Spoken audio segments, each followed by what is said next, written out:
Cabinet में इनका role रहा।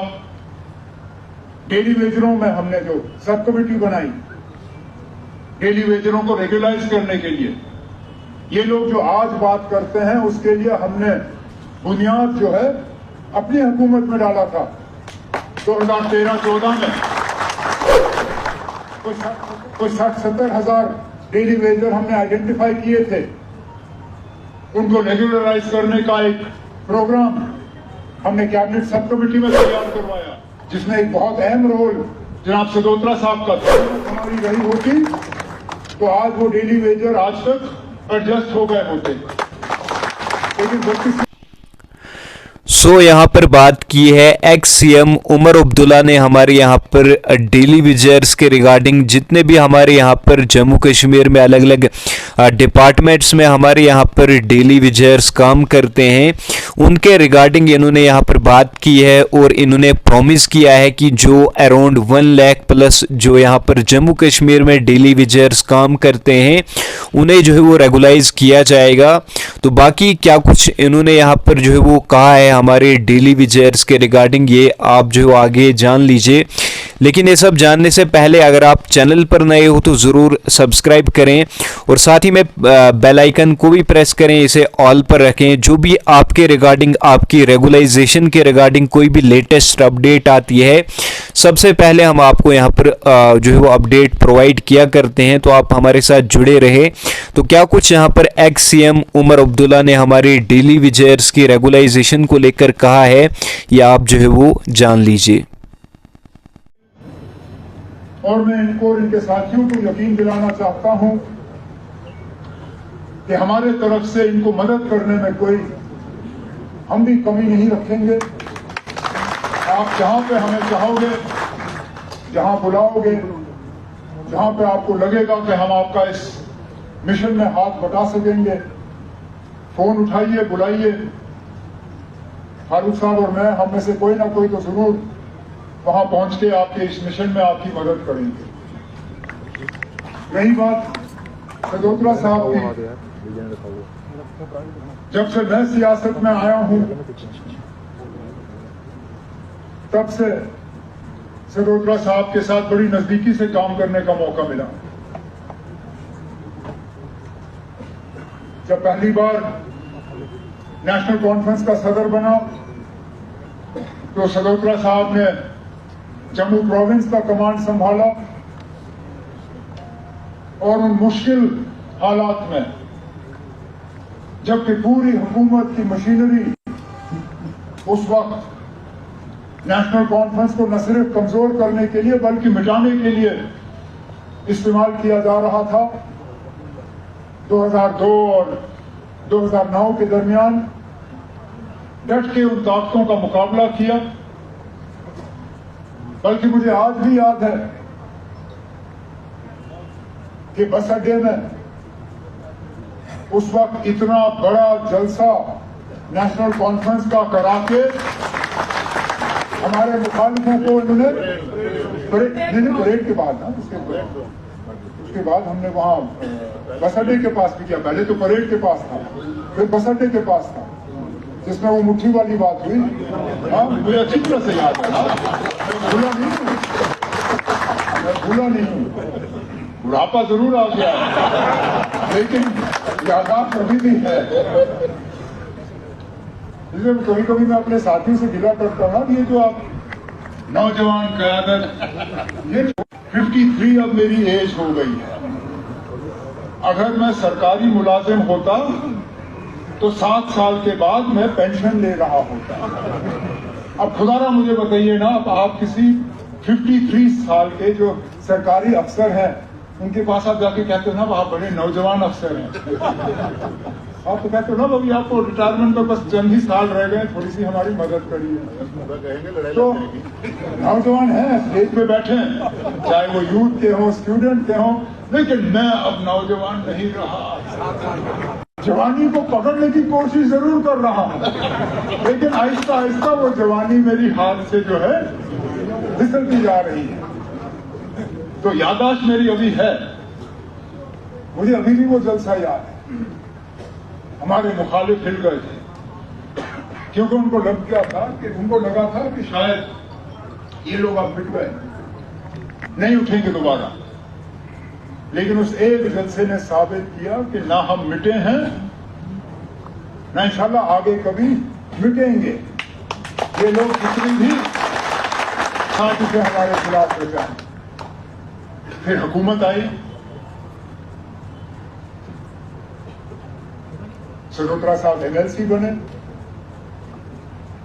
मैं बहुत चाहता था कि उस दौर में भी इनके साथ काम करने का मौका मिले। हमारे पास महकमे ज्यादा नहीं थे, लेकिन अपने हिस्से के जो महकमे मेरे पास थे एज चीफ मिनिस्टर, उनमें से प्लानिंग का महकमा निकाल के मैंने सरोत्रा साहब के हवाले किया और कहा आप में काबिलियत पार्टी में मैंने देखी, उस काबिलियत का इस्तेमाल अब हुकूमत में करिए ताकि हमें उसका फायदा मिले। कैबिनेट में इनका रोल रहा।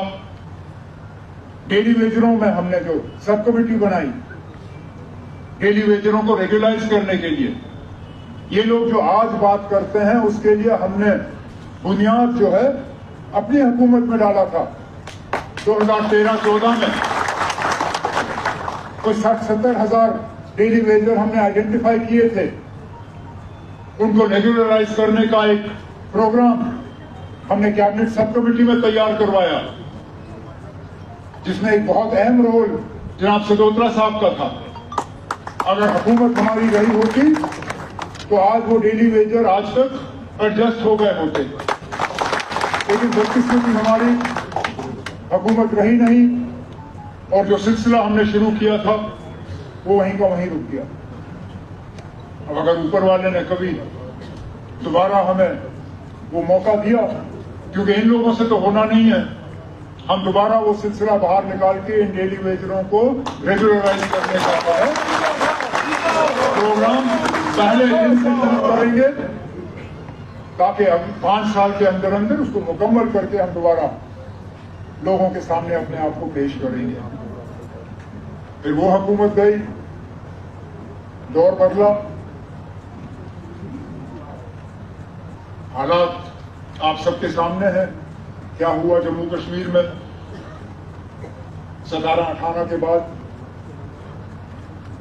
लेकिन मुझे लगा कि, और फारूक साहब को लगा कि तंजीम में सरोत्रा साहब को एक रोल न सिर्फ देने की जरूरत है, बल्कि इनके तजुर्बे का और उनके काम करने के तरीके का हमें फायदा मिलना चाहिए। आज एडिशनल जनरल सेक्रेटरी के तौर पे अपनी नई जिम्मेदारी जो है वो शुरू करने जा रहे हैं। मुझे पूरा यकीन है कि जम्मू कश्मीर नेशनल कॉन्फ्रेंस और जम्मू कश्मीर को इनके आज इस नए रोल शुरू करने से बहुत जल्द आपको इसका फर्क और फायदा जो है वो दिखना शुरू हो जाएगा। मैं अपने तरफ से इनको यकीन दिलाता हूं कि जहां पे भी आपको हमारे मदद, हमारे ताउन की जरूरत होगी, आप बस इशारा ही करिए और हम आपके साथ हैं।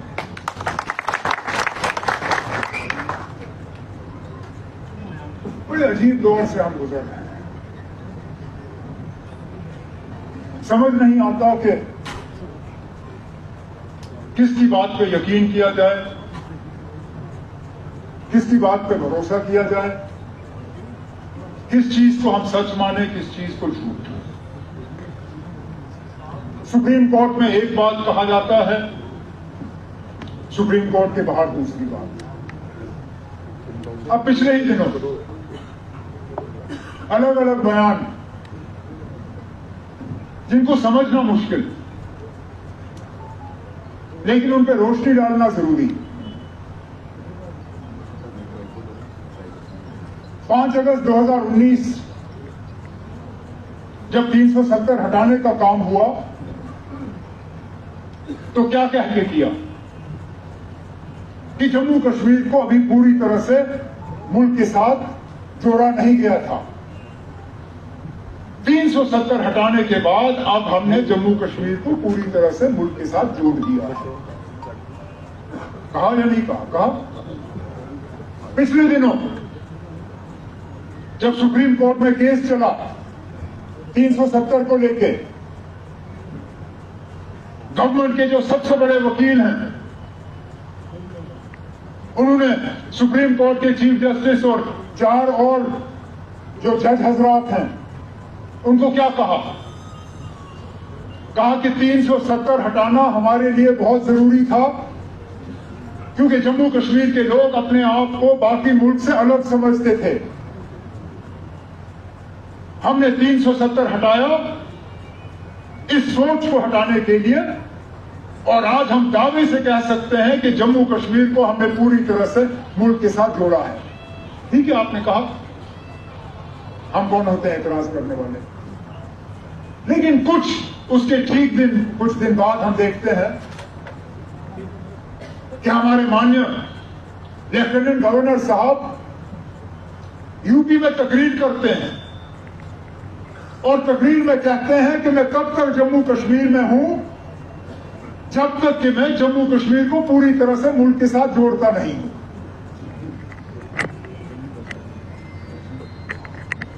अब मुझे बताइए ना, झूठ किसने बोला? या तो हुकूमत ने सुप्रीम कोर्ट के सामने झूठ बोला, जम्मू कश्मीर को अभी तक पूरी तरह से मुल्क के साथ जोड़ा नहीं गया है, और हमारे गवर्नर साहब उस मिशन पे लगे हुए हैं,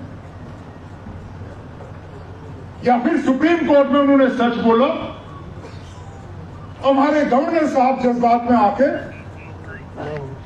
गलत बात कह गए, क्योंकि दोनों सच हो नहीं सकते। अब ये दोनों आपस में तय करें कि सच कौन बोल रहा था,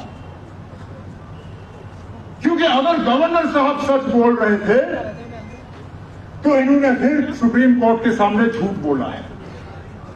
उसको कंटेम्प्ट ऑफ कोर्ट कहते हैं। कंटेम्प्ट ऑफ कोर्ट की सजा जेल है। या फिर गवर्नर साहब ने गलत कहा तो फिर वो तस्लीम करें ना, आपके जज्बात में आके मैंने गलत किया।